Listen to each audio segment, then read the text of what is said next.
আলজেমিয়া হসপিটালে সুন্দর টুকটুকে বাবু হয়েছে।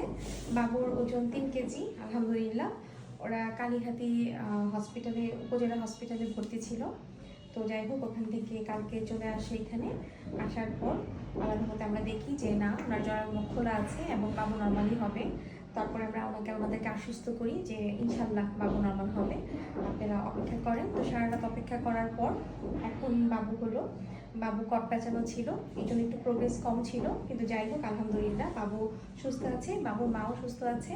কি সুন্দর করে তাকিয়ে আছে। আসলে হওয়ার পর যখন যেটা ভিডিও করতে পারি ওইটা খুব সুন্দর মতো তাকিয়ে থাকে বাচ্চা। আর পরবর্তীতে দেখা যায়, মাঝে মাঝে দেখা যায় যে আসলে তখন করতে পারি না, পরে করি। আজকে আসলে অনেকগুলো সিরিয়ালে আছে, টোটাল মনে হয় 6টা, তাই না? 6টার মতো ওয়েট করছে। আজকে আশা করি এটা ফার্স্ট স্টার্ট আজকের দিনের। আরও 6টা বাবু হবে। দোয়া করবেন সবাই ওনাদের জন্য, যাতে সবারই সুস্থভাবে নর্মাল ডেলিভারি হয়। প্রত্যেকটা মা, প্রত্যেকটা পরিবার যেন সুস্থ বাবুকে নিয়ে বাড়ি ফিরতে পারে। আমাদের জন্য দোয়া করবেন, আমাদের হসপিটালের জন্য দোয়া করবেন।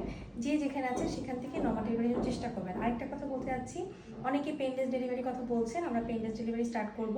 তো যারা পেনলেস ডেলিভারি করতে চান তারা অবশ্যই আমাদের কাছে অন্তত 2-3 মাস আগে আসতে হবে, কারণ তাদের ট্রেনিং আপের একটা ব্যাপার আছে।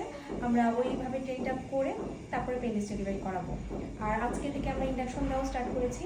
তো দেখা যাচ্ছে যে একজনের আসলে পানি ভেঙে গেছে, জরার মুখ খুলেনি, তাকে আমরা ইন্ডাকশন দিচ্ছি। তো তার জন্যও দোয়া করবেন যাতে বাবুটা সুস্থ ভালো মতো হয়। তো ভালো থাকবেন, সুস্থ থাকবেন। আল্লাহ হাফেজ, আসসালামু আলাইকুম।